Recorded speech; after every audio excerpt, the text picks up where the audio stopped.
Welcome to the History Maps podcast. So glad to get into this one. Well, you look at the map of the Mediterranean and the Middle East in the year 630, and it is a world dominated by absolute behemoths. Oh, without a doubt. Just massive legacy institutions. Right. You've got the Byzantine Empire controlling the lands from the Balkans all the way down through Anatolia, Syria, Palestine, and into Egypt. And then right next door, to their east, is the Sassanid Persian Empire. Yeah, controlling everything from Mesopotamia across the Iranian plateau. Yeah. I mean, these are empires with centuries of bureaucratic momentum. Massive standing armies, complex tax systems, Yeah. the works. Exactly. Yeah. So if you're a betting person in 630, you just naturally assume these two empires would dictate global politics for another 500 years. Yeah, you wouldn't bet against them. But then you fast forward just 8 years, right, Mhm. to 638, and that map is completely shattered. It's unrecognizable. The Byzantine Empire has been permanently expelled from the Levant, losing its most prosperous provinces.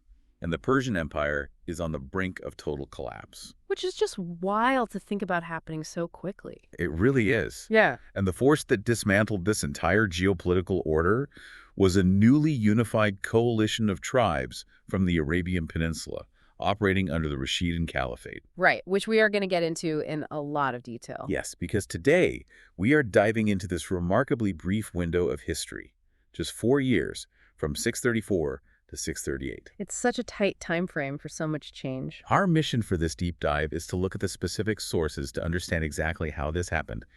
We're talking about the chronicles of al-Tabari and al-Baladuri, alongside Byzantine accounts like Theophanes the Confessor. And the regional Syriac histories, too. We have to cross-reference all of these. Right. Because we want to move past the simple narrative of just, a military conquest.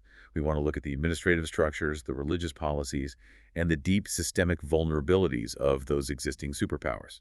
Yeah, because the sheer speed of this territorial shift really forces us to look closely at the underlying conditions. I mean, an empire doesn't just collapse overnight for no reason. Exactly. When an imperial structure collapses that rapidly, it is rarely due to a single external blow. It's usually the result of long-term internal rot meeting a highly organized external force. The perfect storm, essentially. Basically, yes. The sources we have really paint a picture of a perfect geopolitical storm. So, to understand the events of 634, we have to look at the preceding decades. Specifically, that grueling 30-year conflict between the Byzantines and the Sassanid Persians, right? The one that ran from 602 to 628. Yeah, that 30-year war is the crucial context here, because it's easy to see the word empire and assume invulnerability. Right, you just picture impenetrable walls and infinite gold. But this was an entire generation of continuous grinding total war. I mean, the Persians had actually pushed all the way into the Levant and Egypt. They even took Jerusalem at one point, didn't they? They did. But then the Byzantine emperor, Heraclius, managed to mount this massive counteroffensive. And he eventually secures a technical victory at the Battle of Nineveh in 627. Right. So the pre-war borders were restored. On paper, Heraclius is a conqueror who saved his empire. On paper. But, and this is what I find so fascinating, what did that victory actually look like for the people living in Syria and Palestine? Well, on the ground, it looked like devastation. We use the term imperial exhaustion to describe the state of both empires by 628. Which sounds a bit academic, right? Imperial It exhaustion. can feel abstract, yeah. But in practical terms, it meant the agricultural base of the Levant had been repeatedly ravaged by marching armies. Crops burned, farms destroyed. Exactly. The trade routes were completely disrupted, but most importantly, the financial reserves of Constantinople were entirely depleted. So Heraclius had effectively bankrupted the empire to fund his counteroffensive. He had. I mean, he'd even resorted to melting down church silver just to mint coins for his soldiers. Okay, so when the war ends, he has the physical territory back, but the imperial treasury is literally empty. Just running on fumes. I imagine the immediate consequence for the provinces is a massive spike in taxation, right, to pay off that war debt. Precisely that. The Byzantine state apparatus returned to the Levant not as a benevolent protector, but basically as a highly aggressive tax collector. Ouch. And they were trying to extract revenue from a population that had just endured decades of occupation. Right, you're taxing people who have nothing left, but the exhaustion wasn't just financial, it was military too. How so? Well, the Byzantine provincial defense heavily relied on what's called the thematic system. These were the military districts. Yeah, essentially military districts where soldiers were meant to be settled on land. They provided their own equipment and horses in exchange for working that land. Ah, I see. So rather than paying a massive standing army with gold you don't have, you pay them in land grants. Exactly. But after 30 years of warfare, those lands were often ruined or just completely depopulated. All right, so the thematic troops in the eastern provinces were severely depleted. Severely.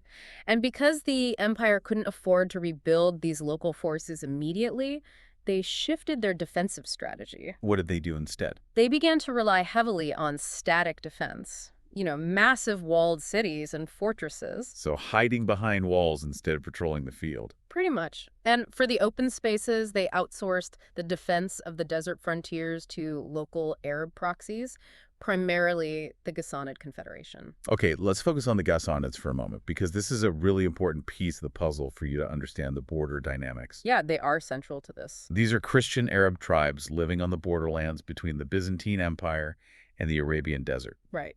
And historically, the Byzantines paid them subsidies to act as a buffer state, to patrol the frontiers and keep other nomadic tribes in check. Yes. They were the early warning system, basically the first line of defense. But, and this is where the financial crisis meets military vulnerability, in the early 630s, the Byzantine administration made a fatal calculation. A terrible calculation. Facing a severe cash shortage, they drastically reduced, and in some cases entirely cut off, the subsidies being paid to the Ghassanids. Wait, they just stopped paying their own border guards? Yeah. And other allied tribes, too. That seems like a monumental misstep. I mean, you have a depleted military, you're relying on these allied tribes to guard your flank, and then you just stop paying them. Exactly, just as a new unified power is forming directly to their south. It's like canceling your home insurance right before a hurricane. It was a decision driven entirely by desperate accounting, not strategic foresight. Wow. And it meant that when the first Muslim armies began to probe the borders, the traditional buffer forces were demoralized, financially alienated, and in some cases just completely absent from their posts. That makes perfect sense. But the financial and military issues were only part of the problem, right? Oh, definitely. The most significant fracture within the Byzantine Levant was actually ideological and religious. We have to talk about the Christological schism. The sources spend a lot of time on this. They do, and it's something that can feel very dense to modern readers. Yeah, I mean, we're talking about the division between the Monophysite Christians, who made up the vast majority of the population in Syria, Palestine, and Egypt, and the Chalcedonian Orthodox establishment in Constantinople. Right. How do we even explain the practical impact of this theological debate to someone listening today? Well, it's essential to understand that in the 7th century Byzantine Empire, theology was indistinguishable from politics. They weren't separate spheres at all. Not even a little bit. So the Council of Chalcedon back in 451 had established the official imperial doctrine regarding the nature of Christ. Which was what, specifically? Specifically that he had two distinct natures, one divine and one human, united in one person. Okay, the Chalcedonian view. Correct. However, the populations of the Levant and Egypt largely adhered to the Monophysite doctrine. And that held that Christ had one single unified nature, right? Exactly. Now, to a contemporary secular observer, this might seem like a matter of intense philosophical hair-splitting. Yeah, like something debated in a dusty library, not something that breaks an empire. But in this era, your stance on this issue dictated your standing in the empire. The establishment in Constantinople viewed the Monophysites not nearly as mistaken, but as heretics. And heresy was treated as a form of political disloyalty. Yes. So it's not just about what happens in church on Sunday. It affects your legal rights, your access to imperial positions, and just generally how the state treats you. The Monophysite communities faced heavy persecution then. Heavy persecution, institutional discrimination, and punitive taxation. They felt deeply alienated from their own imperial government. I can imagine. So Emperor Heraclius, he realizes this is a problem, right? Yeah. He does. He recognized that this religious division was a massive security liability. I mean, you can't defend a frontier when the local population actively resents the capital. So he attempts a compromise. He and the Patriarch of Constantinople introduced a new doctrine called monothelitism. Which essentially proposed that while Christ might have two natures, He only had one will. Right. Honestly, it sounds like a politician trying to find a middle ground that satisfies nobody. That is precisely how it functioned in reality.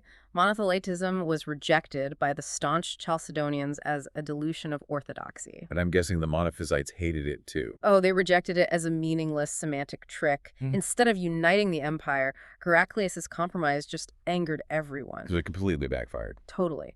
And the enforcement of this new doctrine required even further crackdowns on the Monophysite leadership in the Levant. Okay, I want to synthesize this before we look at the Arab perspective. Sure. You're looking at a Byzantine province where the economy is shattered by a 30-year war. The local military is depleted. The border guards have literally been defunded. And the vast majority of the civilian population actively hates the central government because of religious persecution.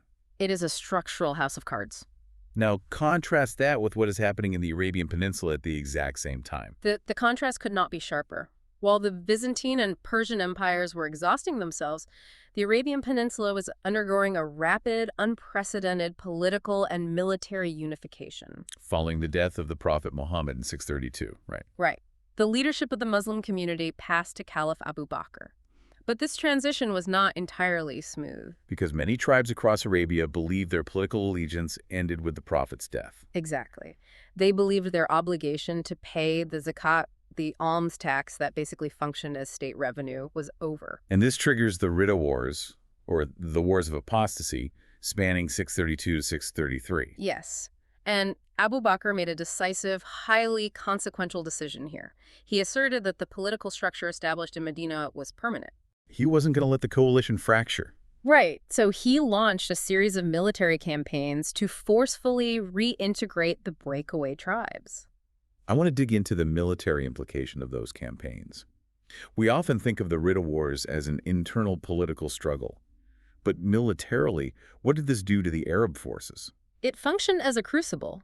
The Arabian Peninsula had a long history of intertribal raiding, low-level skirmishes and fluid alliances. The military energy was always dissipated inward. Exactly. The Ridda Wars fundamentally changed that.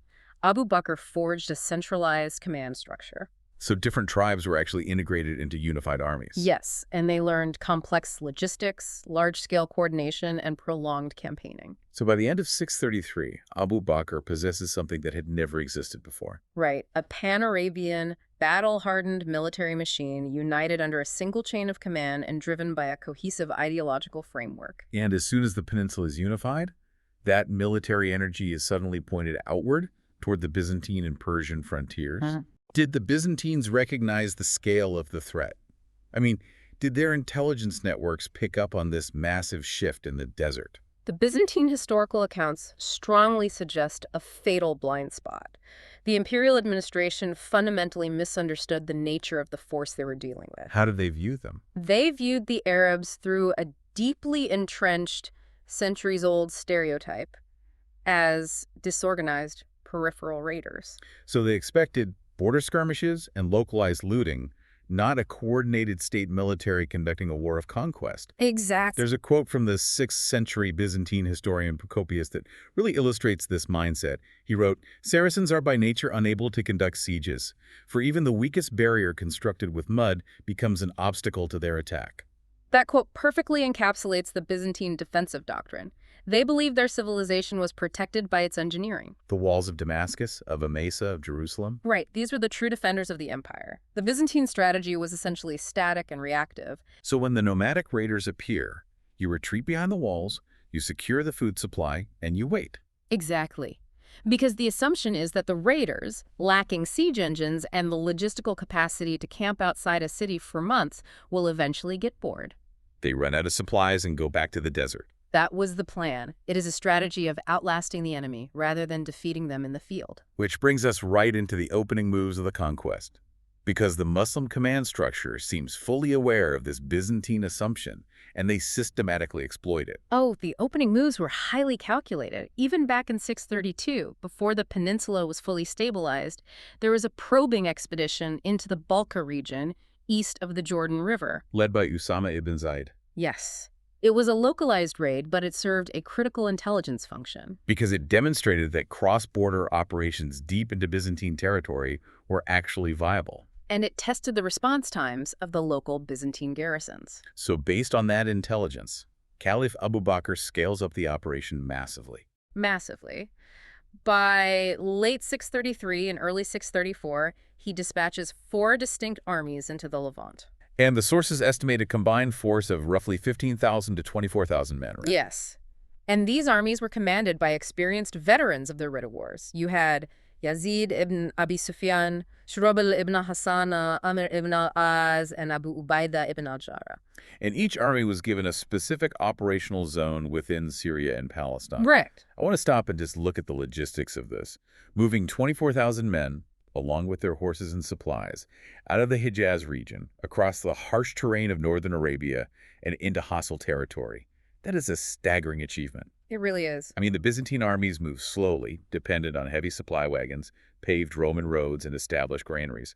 How did the Arab forces manage this traversal? Their logistical model was entirely different, built almost entirely around the camel. The camel wasn't just a mount, right? No, it was a self-sustaining supply platform. It could traverse terrain that Byzantine wagons couldn't touch. It required significantly less water, and in desperate situations, it could be slaughtered for food and water. So the Muslim armies weren't tethered to specific roads or slow-moving supply trains. Exactly. They possessed superior strategic mobility. They could appear out of the deep desert, strike a target, and retreat into the wastes where Byzantine heavy cavalry simply couldn't follow. It's a huge asymmetrical advantage. The Byzantines have the fortified cities, but the Arab forces have total control over the space between the cities. Right, they dictate the pace and the location of the engagements. And the command structure adapted to this mobility, didn't it? It did. They used fast riding couriers to maintain communication between the 4 armies, allowing them to operate independently but converge when necessary. And that convergence becomes necessary very quickly. Because the Byzantines do eventually muster a field army to counter the incursions. Right. So to handle this unified threat, Caliph Abu Bakr orders his most capable tactical commander, Khalid ibn al-Walid, to take over. Yes, he orders Khalid to march his veteran forces from the Persian front in Iraq across the trackless Syrian desert to take supreme command in the Levant. Khalid's march across the Syrian desert is one of the most famous logistical feats in military history. He appears suddenly on the Byzantine flank. It really caught them off guard, and once Khalid assumes command, the strategy sharpens considerably. He understands that while mobility is their greatest asset, they cannot control the Levant if they don't neutralize the major administrative hubs.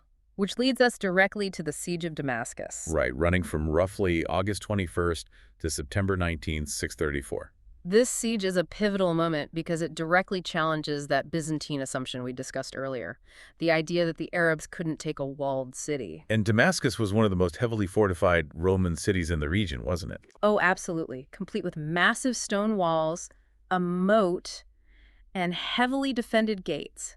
And remember, the Muslim army was primarily a light cavalry force. They didn't possess massive siege towers or heavy catapults. So how do you break a city like that? You don't break the walls. You break the city's connection to the outside world. Exactly. Khalid employed a strategy of total isolation. He divided his forces and invested the city from multiple sides, blocking all the main gates. He positioned specific commanders at the Thomas Gate, the Jabia Gate, the East Gate. Right. They cut off the agricultural hinterland, ensuring no food or reinforcements could enter the city. They completely neutralized the Byzantine strategy of simply waiting it out. Because the Arab forces actually had the logistical discipline to maintain the siege camp for an extended period. The psychological pressure inside Damascus must have been immense. You have the Byzantine governor and the local elite sitting behind these massive walls, realizing that the standard protocol is failing. The enemy is not leaving. The food is dwindling. And no imperial relief army is coming from Antioch. And this psychological pressure leads to a highly complex resolution of the siege. After roughly a month, the situation comes to a head, and the city falls in a very unusual manner. It was a dual resolution, wasn't it? Yes. The sources detail this perfectly. On the eastern side of the city, Khalid ibn al-Walid launches a military assault. He manages to breach the eastern gate, perhaps exploiting a moment of relaxed guard during a local festival, and his troops begin fighting their way into the city. But simultaneously, on the western side of the city, at the Jabaya Gate, the local civilian leadership, specifically the prominent clergy, realize the defense is collapsing. So they secretly reach out to Abu Ubaidah, one of the other Muslim commanders. And they offer to surrender the city peacefully in exchange for guarantees of safety. And Abu Ubaidah accepts the surrender, completely unaware that Khalid is currently fighting his way in from the other side. It's an incredible situation. So you have Muslim troops storming the city from the east under rules of combat, and Muslim troops peacefully entering the city from the west under a negotiated treaty.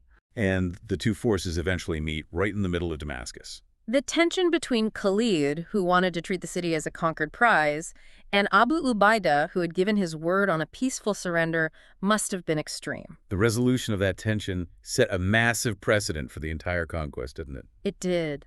The Muslim leadership honored the terms of the peaceful surrender negotiated by Abu Ubaidah. The inhabitants of Damascus were not massacred.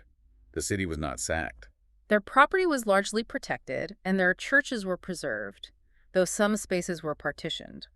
The population agreed to pay a tribute, and in return, they became protected subjects. This is a profound moment, because from a modern analytical perspective, honoring that treaty was the smartest strategic decision they could have made. Oh, without question. By restraining their forces and honoring the negotiated terms, they weaponized diplomacy. They broadcast a crystal-clear signal to every other city in the Levant. If you fight us, you will lose. But if you surrender peacefully, you face a highly manageable tribute, not total destruction. It completely altered the risk calculus for the Byzantine governors and the local populace. I mean, why risk starvation in a siege and potential death or enslavement if the walls fall, when the new conquerors are offering a relatively benign status quo in exchange for tax revenue? Exactly. This is where we really have to examine the rules of engagement that governed the Arab forces. Because the success at Damascus and the subsequent domino-like fall of other cities was fundamentally rooted in the ethical framework the Muslim armies brought with them. Let's look closely at that framework because it is extensively detailed in the primary sources. We aren't talking about a secular code of military conduct here. This was deeply embedded in the religious ideology of the new state. Islamic military strategy was bound by strict Quranic injunctions. For example, Surah 2, verse 190 states, "Fight in the cause of Allah only against those who wage war against you, but do not exceed the limits." Do not exceed the limits. That injunction seems to be the cornerstone of early Islamic military ethics. It really is. Warfare was conceptualized not as a tool for personal aggrandizement, ethnic dominance, or just uncontrolled resource extraction. It was viewed as a severe necessity, right? A religious duty governed by divine law. Yes. And the limits were very specifically defined by the Prophet Muhammad and subsequently enforced by Caliph Abu Bakr. When Abu Bakr dispatched those 4 armies to the Levant, he gave them a specific set of operational orders that applied directly to the civilian population and the environment. He explicitly ordered his commanders not to kill women, children, the elderly, or non-combatant monks in their monasteries. And the prohibitions extended to the local economy and infrastructure, too. They were strictly forbidden from mutilating the bodies of their enemies. They were ordered not to cut down fruit-bearing trees, not to destroy crops, and not to slaughter livestock except for what was necessary for their immediate food. And they were forbidden from unjustly seizing spoils or engaging in random pillaging. I want to frame this in the context of the 7th century for you because it's so important. The local population in Syria and Palestine had just lived through the Byzantine-Sassanid War, Which was incredibly brutal. The standard operating procedure for both the Romans and the Persians involved scorched earth tactics. When the Persians retreated, they burned crops to starve the advancing Byzantines. And when the Byzantines took a Persian city, they routinely slaughtered or enslaved the civilian population.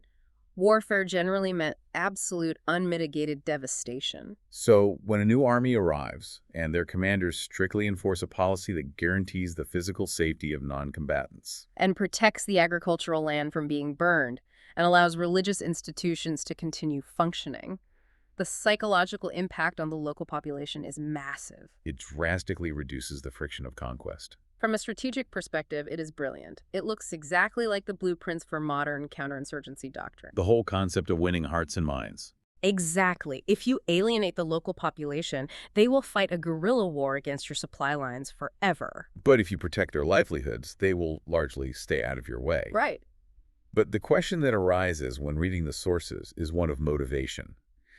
To what extent was this ethical framework a genuine, internalized religious imperative for these soldiers versus a calculated top-down military strategy designed by Abu Bakr to facilitate rapid expansion? It's a vital question, and the historical consensus is that it was fundamentally both. And in the Islamic worldview of the time, those two concepts were entirely intertwined. So they didn't see a distinction between the two. Not at all. The warriors fighting under Khalid and Abu Ubaidah possessed a deep-seated conviction that they were establishing a divine, just order on earth. And the severe discipline required to obey these ethical injunctions, to walk through a wealthy Byzantine province and not loot, to not exact revenge after a difficult battle, was seen as a direct test of their faith. The discipline proves the piety. Exactly. And the fact that this discipline also perfectly facilitated strategic expansion was not viewed as a cynical manipulation of religion. No, it was viewed as a natural byproduct of adhering to a just cause. God rewards righteous conduct with victory. The commanders enforced these rules rigorously, sometimes with severe punishments for their own soldiers who violated them. Because they understood a fundamental truth of empire building. An army that behaves predictably and does not arbitrarily terrorize the local populace is an army that can hold the territory it conquers. And that discipline, that unified chain of command, was about to face the ultimate stress test. Because the Byzantine Empire was not simply going to surrender its wealthiest provinces without a massive fight. Emperor Heraclius, coordinating from Antioch in northern Syria, finally mobilizes a full imperial response. The era of skirmishes and isolated sieges is over. We are moving to August 636 to the plains of the Yarmouk River. The Battle of Yarmouk is the decisive clash of this entire historical era. Heraclius understood that the piecemeal defense had failed. He emptied the imperial treasury once again and pulled together a massive expeditionary force. The primary sources, both Arabic and Greek, vary wildly on the numbers here, which is typical for medieval history. Very typical. Some Arabic sources claim the Byzantines had over 200,000 men. Which is likely an exaggeration, right? Yes. Modern military historians generally place the Byzantine strength somewhere between 40,000 and 80,000 men. Even at the lower end of that estimate, 40 to 80,000 troops in late antiquity is a sprawling, colossal army. It was a massive, multi-ethnic coalition designed to overwhelm the Arab forces through sheer mass and heavy infantry tactics. You had native Greek thematic troops, heavy Armenian cavalry, Slavic infantry, and contingents of Christian Arab allies. Specifically the Ghassanids, who were still loyal to the empire. Faced with this overwhelming numerical superiority, the Muslim commanders, led by Khalid ibn al-Walid, make a crucial strategic decision. They do not stand their ground in their advanced positions around Damascus or Homs. They execute a highly coordinated tactical withdrawal. They pull their forces back, consolidating at the plains of the Yarmouk River, near the modern border of Syria and Jordan. Oh, why there? Why give up the territory they just conquered? It was a masterstroke of defensive positioning. The Yarmouk Plateau offered several distinct advantages. First, the terrain. The area is bounded by deep, impassable ravines, particularly the Wadi al-Ruqad. Right, which protected the flanks and limited the frontage where the massive Byzantine army could deploy. And second, it placed the Arab forces in direct proximity to the open desert and the Arabian Peninsula. This ensured their lines of supply and communication were short and secure, and it provided an open escape route into the desert if the battle turned against them. A route the heavy Byzantine cavalry could not follow. Exactly. By withdrawing, Khalid stretches the Byzantine supply lines to their absolute limit. The massive imperial army has to march south, away from their logistical bases in Antioch, to engage on ground chosen by the Arab command. Now, let's look at the Byzantine leadership structure for this massive army. You have several distinct commanders. Vahan, who is Armenian, Bushanator, who commanded the Slavic contingents, and Theodore Traitherius, the imperial treasurer. That command structure was the fatal flaw of the Byzantine force. They possessed numerical superiority, heavily armored infantry, and sophisticated tactical manuals, but they completely lacked cohesive leadership. So it was less a unified army and more a coalition of heavily armed factions. Precisely. They lacked a common language for rapid battlefield communication. Vahan and Traitherius frequently argued over strategy. The Armenian contingents distrusted the Greek contingents. You contrast that with the Muslim army, perhaps 20 to 30,000 men. They are outnumbered, but they share a single language, a deeply unified ideological purpose, and most importantly, an undisputed tactical genius in Khalid ibn al-Walid. who exercised absolute, unquestioned command over his highly mobile tribal cavalry. The battle itself lasts for 6 grueling days in August 636. How does a lighter force survive 6 days against heavy Roman infantry? They survived through dynamic defense and the brilliant use of mobile reserves. For the first 5 days, the Byzantine commander, Vahan, launched massive coordinated assaults, Attempting to use his heavy infantry to simply crush the Muslim lines. and on several occasions, the Byzantine infantry actually broke through. The Muslim lines buckled and retreated toward their encampments. There are incredible details in the sources about these moments of crisis. Yes, when the Muslim infantry was pushed back into their own camps, the women in the camps, the wives and families of the soldiers, took up tent poles and threw stones at their own retreating men. Shaming them and forcing them to turn back and hold the line. It highlights the absolute desperation of the engagement. But whenever a breakthrough occurred, Khalid utilized his mobile guard. This was a crack force of highly trained light cavalry that he kept entirely in reserve, right? Yes, he would personally lead this cavalry to plug the gaps, executing rapid countercharges against the flanks of the advancing Byzantine heavy infantry. Disrupting their momentum and forcing them to fall back to their starting positions. Yeah. It was a brutal war of attrition. But then we reached the 6th day. And this is where the meticulous strategy meets sheer, unpredictable historical chance. The 6th day of Yarmouk is one of the most consequential days in military history. Vahan, realizing his frontal assaults were exhausting his troops without breaking the Arab army, prepared for one final massive push. But as the Byzantine army advanced, a severe weather event occurred. A Khamsin, a massive, blinding dust storm blowing out of the southern desert, swept across the Yarmouk plateau. And because of the orientation of the armies, the wind is blowing directly into the faces of the Byzantine troops. It caused absolute chaos. The dust blinded the Byzantine infantry, making it impossible for their archers to target the enemy. And completely severing the visual communication between the different multilingual factions of the imperial army. Officers couldn't see their units, units couldn't see the battle lines. And in the midst of this literal fog of war, a structural failure occurs. The Christian Arab Ghassanid allies, who were anchoring critical flanks of the Byzantine formation, defect. The sources suggest they had been secretly negotiated with, or perhaps they simply realized the battle was lost and the wind was literally blowing against the empire. But their sudden departure shatters the Byzantine line. Khalid ibn al-Walid immediately senses the collapse. Through the dust storm, he unleashes his entire cavalry force, not just to plug a gap, but to exploit the massive holes left by the Ghassanids. The Muslim cavalry envelops the Byzantine flanks. The heavy Roman infantry, blinded by the storm and unable to maneuver, loses cohesion entirely. It turns from a battle into a rout. And here is where the geography of the Yarmouk Plateau becomes a death trap. The Byzantine army attempts to retreat, but the terrain they were fighting on is bordered by those deep ravines, specifically the Wadi al-Ruqad. Khalid had anticipated this and had previously sent a cavalry detachment to capture the bridge over the ravine, which was the only escape route. The fleeing Byzantine army was pushed back against the edge of the ravines. The slaughter was catastrophic. Soldiers, blinded by the dust and panicked by the cavalry charges, fell down the steep embankments. The Arabic sources report staggering casualty figures. 50 to 70,000 Byzantine dead. Let me pause on those numbers, because as we mentioned earlier, Yeah. medieval chronicles routinely inflate enemy army sizes to magnify the glory of the victory. Sure. 70,000 dead in a single ancient battle is almost unfathomable. If we apply modern historical skepticism and strip away the exaggeration, what did the actual tangible scale of this defeat mean for the Byzantine Empire? Well, even if we accept the most conservative modern estimates, perhaps 15 to 20,000 Byzantine dead, the strategic outcome remains absolute. It was the complete, unrecoverable destruction of the Byzantine field army in the east. It was not just a loss of manpower. That army represented the institutional memory of the Byzantine military. It contained their veteran officers, their most experienced cavalry, and the vast financial investment required to equip heavy infantry. Heraclius had literally emptied the imperial treasury to build that force. When it dissolved in the ravines of Yarmouk, there was no reserve army waiting in Anatolia. There was no money to hire mercenaries. The Byzantine capacity to project force south of the Taurus Mountains was permanently broken. The door is kicked wide open, the imperial shield is shattered, leaving the rest of the Levant completely exposed. And the immediate aftermath is a rapid cascade of capitulations.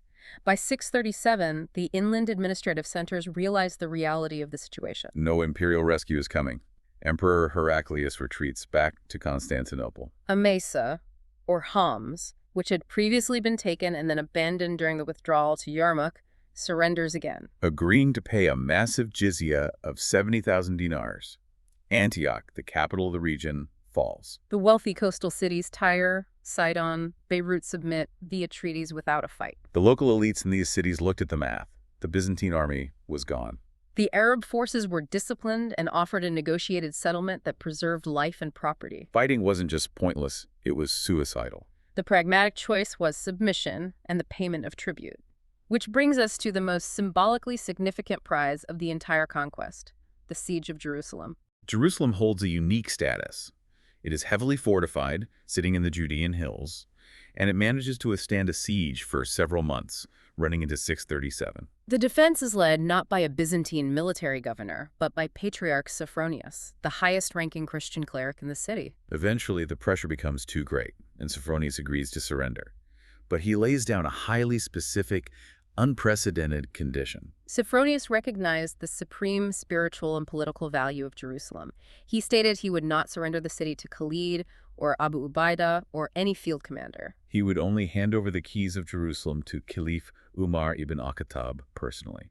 Umar had succeeded Abu Bakr as caliph in 634, and the fact that Umar actually agrees to this condition, leaving the political center in Medina and making the long journey across the desert to the siege camp outside Jerusalem, speaks volumes about the profound religious significance of the city to the early Muslims. When Umar arrives, they negotiate and establish what becomes known to history as the Pact of Umar. Now, historians debate whether the text we have today is the exact document signed in 637, or if it represents a later consolidation of policies. But the fundamental framework it established was immediately implemented, right? Yes, it formalized the administrative and social structure of the conquered territories. So break down the actual terms of this pact. For the average Christian or Jewish artisan living in Jerusalem, what did this new reality look like? The pact established the concept of the dhimmi, a protected class. It granted the Christian and Jewish populations explicit protection of their lives, their property, and their right to practice their religion. In exchange for this protection, and crucially an exemption from serving in the Muslim military, they were required to pay the jizya. The jizya being a poll tax, a tax on non-Muslim adult males. Yes, and it was a graduated tax based on wealth. The wealthy paid more, the middle class paid less, and the poor, the monks, and the disabled were generally exempt. Now, the pact wasn't a modern declaration of equal human rights. It included specific restrictions designed to institutionalize Muslim political and social supremacy. Like what? Dhimmis were often forbidden from building new churches. They couldn't publicly display crosses or ring church bells loudly in Muslim-majority areas, and they had to show deference to Muslims in public spaces. But fundamentally, it guaranteed their right to exist and to self-govern their internal community affairs according to their own religious laws. Whether that was Christian canon law or Jewish halakha. I think this is a crucial point for you to understand, because it's often misunderstood. We tend to view conquest through the lens of forced assimilation. Right, the idea that they come in and make everyone convert. But for centuries under Byzantine rule, the local Jewish population had been heavily persecuted, and they were legally banned from living within the city limits of Jerusalem. The Muslim conquest actually reversed that long-standing Roman policy. Under Umar's authority, Jewish families were allowed to return and settle in Jerusalem. When you look at the conquest through that specific lens, you can see how this pragmatic tolerance stabilized the region. It removed the constant threat of religious persecution that had plagued the Byzantine era. From an administrative standpoint, forced conversion or mass displacement was entirely counterproductive to the goals of the caliphate. The Islamic State required the revenue from the jizya to fund its ongoing military operations. And to enrich the growing state treasury in Medina. If everyone converted, the tax base would collapse. By providing unprecedented legal autonomy and religious security, the caliphate effectively bought the compliance of the local populace. They turned a population of potential insurgents who had just spent decades hating the Byzantine government into a stable tax-paying base for the new empire. It is a stunning sequence of successes. Oh. In 4 years, they have defeated the superpower, secure the holiest and wealthiest cities, and implemented a highly functional revenue-generating tax system. It looks like total unmitigated victory. But right at the apex of this triumph, in 638, the narrative takes a massive, unexpected pivot. They get hit by an enemy that no cavalry charge can break and no diplomat can negotiate with. We have to examine the plague of Amwas. It is such a stark reminder of the fragility of the era. The Muslim armies have concentrated their main forces at a massive military camp at Amwas, also known as Emmaus, in Palestine. And then a devastating outbreak of the bubonic plague erupts within the camp. The epidemiology of military encampments in late antiquity is always grim.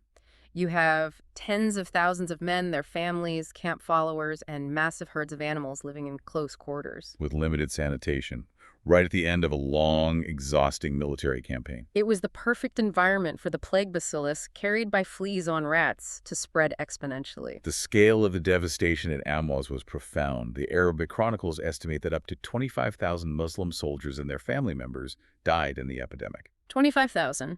To put that in perspective, based on the troop estimates we discussed earlier, that is a massive percentage, perhaps half of the total Arab manpower stationed in the Levant at the time. The irony is just heavy. You survive the greatest heavy infantry army the Byzantine Empire can throw at you at Yarmouk. You march across the desert. You endure the grueling sieges of walled cities. And then you are decimated by fleas in your own camp. And it wasn't just the rank-and-file soldiers who died. The plague completely wiped out the highest levels of the military command. The leadership losses completely altered the long-term political trajectory of Islamic history. Abu Ubaidah, the supreme commander in the Levant, a man deeply trusted by Caliph Umar, succumbed to the plague. His designated successor, Mu'adh ibn Jabal, died shortly after. Then Yazid ibn Abi Sufyan, another top commander, died. Shurabil ibn Hassana died. The men who had engineered and executed the conquest of the Levant were practically erased in a matter of months. So Caliph Umar is sitting in Medina, receiving these catastrophic reports. His most trusted generals, the architects of the empire, are disappearing one by one. The military vacuum in Syria is massive. He has to completely reorganize the command structure on the fly. Who does he elevate to manage this crisis? Umar appoints Muawiyah ibn Sufyan as the governor of Syria. Muawiyah was the brother of the deceased Yazid, and he belonged to the powerful Umayyad clan of Mecca. He had deep ties to the region and possessed immense administrative capability. But this single appointment, forced entirely by a biological disaster, laid the groundwork for the establishment of the Umayyad Caliphate decades later. Muawiyah would spend the next 20 years building an impregnable power base in Syria, relying on the surviving Arab tribes and integrating with the local Syrian elite. Eventually, he would leverage that power base to shift the entire political center of the Islamic world away from Medina and establish Damascus as the capital of the Umayyad Empire. That is fascinating. A microscopic bacteria literally redrew the political future of the entire Middle East by clearing the board of the old guard. It really did. But beyond the political shifts, how did the early Muslim community process this event? They firmly believed they were fighting a divinely mandated war of conquest. God had granted them victories at Damascus and Yarmouk. How do you explain God sending a plague that wipes out your own righteous army? The theological and intellectual response to the plague of Amwas is a highly significant moment in the development of Islamic thought. It forced early scholars and the political leadership to grapple deeply with the nature of disease, divine will, and human agency. From the debates surrounding this event, three core principles regarding epidemics emerged that guided Islamic public health for centuries. First, the plague was interpreted not as a divine punishment for the believers, but as a mercy and a form of martyrdom.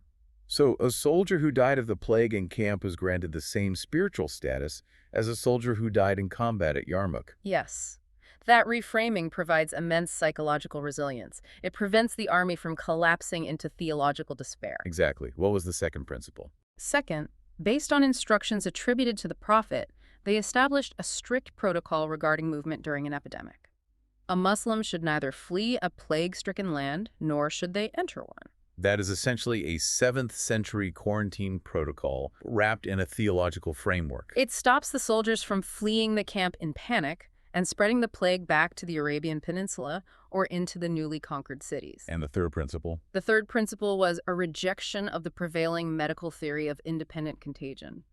Disease was seen as coming directly from the will of God, rather than operating independently of divine agency.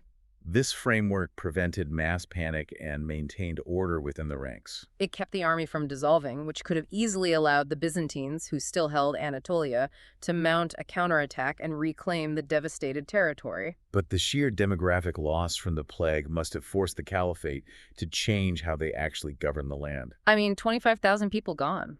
In other regions they conquered, like Iraq, the Arab armies built entirely new, isolated garrison cities, like Kufa and Basra, to keep themselves separate from the local population. Did the losses at Amwaz prevent them from doing that in the Levant? Absolutely. The severe depopulation of the Arab ranks meant they lacked the sheer numbers to maintain strict physical separation. Instead of building massive new garrison cities, the Arabs in the Levant integrated differently. They took over large abandoned estates that had belonged to the fleeing Byzantine elite, or they settled in specific quarters of established cities like Damascus and Homs. They became deeply intertwined with the local Syrian geography and economy much faster than in other parts of the empire. Which naturally leads us to the mechanics of how they actually ran the place once the immediate crisis of the conquest and the plague subsided. You have this massive, wealthy new territory. It's fundamentally different from the Arabian Peninsula. How does a government in Medina extract value from the Levant without breaking the highly complex agricultural and economic systems that generate that wealth? You achieve that by prioritizing fiscal continuity over radical disruption. Caliph Umar and his administrators implemented a system that was astonishingly pragmatic. First, they divided the Levant into distinct military and administrative districts known as junds, which roughly corresponded to the old Roman provincial borders. You had Jund Damash, centered on Damascus, Jund Hims, Jund al-Urdun for the Jordan region, and Jund Philastin for Palestine. And the taxation system within these junds. We discussed the jizya, the poll tax on the dhimmis, but the real wealth of the Levant was in the dirt. It was the agricultural output. Exactly. The primary source of wealth was the kharaj, a land tax based on the agricultural productivity of the soil. What is vital here, and what highlights the administrative brilliance of Umar, is his explicit policy regarding this land. There was immense pressure from the Arab warriors who had fought the battles to divide the conquered agricultural lands among themselves as spoils of war. That is the standard historical model. The conquerors take the estates, and the locals become their serfs. But Umar strictly prohibited it. He understood that if nomadic cavalrymen suddenly became absentee landlords, the highly specialized agricultural system of the Levant would collapse. He ruled that the land belonged to the state, and more importantly, the pre-conquest cultivators, the local Aramean, Greek, and Coptic farmers, were kept on their land. They retained ownership of their property in exchange for paying the kharaj. The Arab settlers were given stipends from the state treasury, funded by these taxes, but they were kept out of the direct management of the agricultural economy. So they essentially looked at the existing Byzantine tax bureaucracy, saw that it was highly efficient at extracting wealth, and decided not to reinvent the wheel. They just crossed out the Byzantine emperor's name at the top of the ledger and wrote in the caliphs. That is a very accurate summary. The Byzantine civil administration was largely retained intact. The local administrative language remained Greek for several decades after the conquest. They utilized the existing bureaucratic structures, often employing local Christian notables to actually collect the taxes from their own communities. For example, the grandfather of St. John of Damascus, a prominent Christian theologian, served as a high-ranking financial administrator for the early caliphate, just as his family had served the Byzantines. I want to connect the dots for you here. Think about the average Levantine farmer in 638. The Byzantine army is gone. The Arab army is in charge. But if that farmer is paying roughly the same amount of tax, utilizing the exact same agricultural methods, and handing that tax over to the exact same local Christian tax collector who speaks Greek, did everyday life actually change that much for them? For the rural agricultural worker, the transition of power was remarkably seamless. The high-level political and religious elites in the cities experienced a seismic shift. They lost their imperial backing and their absolute dominance. But the agrarian base, the people actually generating the wealth, were intentionally insulated from the shock of conquest. The caliphate understood a basic economic truth. A disrupted farm yields no tax. By maintaining the status quo at the local level, they removed the economic incentives for rebellion. They turned what could have been a volatile, hostile frontier, requiring constant military suppression, into a stable, highly profitable province. The sources estimate they were pulling in staggering sums equivalent to millions of gold saluti from the region. And that capital is precisely what funded the subsequent rapid expansions into Egypt, across North Africa, and deeper into the collapsing Persian Empire. The pragmatic administration of the Levant served as the economic engine for the early Islamic Empire. They cemented their military victories not simply with more swords, but with ledgers, continuity, and an incredibly sophisticated understanding of human motivation. It is the ultimate evolution. They turn a series of rapid, highly mobile cavalry raids into an enduring, multi-century empire. When you pull back and look at the entirety of these 4 years, it is incredible to think about the extreme fragility of the sequence of events. It is a profound study in historical contingency. The establishment of the Islamic world as we know it, and the permanent alteration of the Mediterranean dynamic, balanced on a knife's edge during this brief window. Think about the variables that had to align perfectly. You have the total, simultaneous exhaustion of the Byzantine and Sassanid empires, culminating exactly at the moment the Arabian Peninsula is unified by the Ridda Wars. A completely closing window of opportunity. If the Byzantines and Persians had not fought that 30-year war, the Arab armies would have crashed against fully funded, heavily defended imperial borders. And consider the tactical knife edge at the Battle of Yarmouk. What if the dust storm on the 6th day had blown out of the north, blinding the Arab cavalry instead of the Byzantine infantry? What if the Byzantine leadership had maintained cohesion, or if the Ghassanids hadn't defected at the critical moment?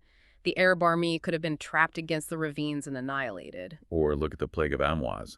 What if that devastating biological disaster had struck the Muslim camps in 635 before they had shattered the Byzantine field army? The entire conquest would have collapsed. Heraclius would have easily swept the weakened Arab forces back into the desert, and the history of the Middle East would be fundamentally different.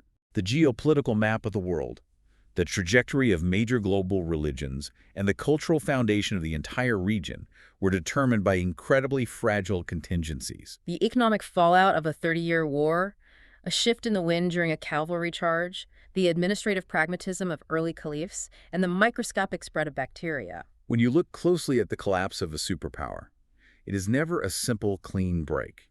It is this immensely complex web of pre-existing conditions, brilliant military tactics, strict ethical frameworks, and sheer unpredictable chance.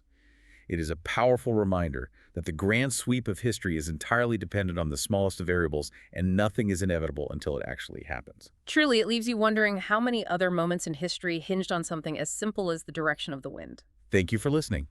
History Maps. Learn history visually.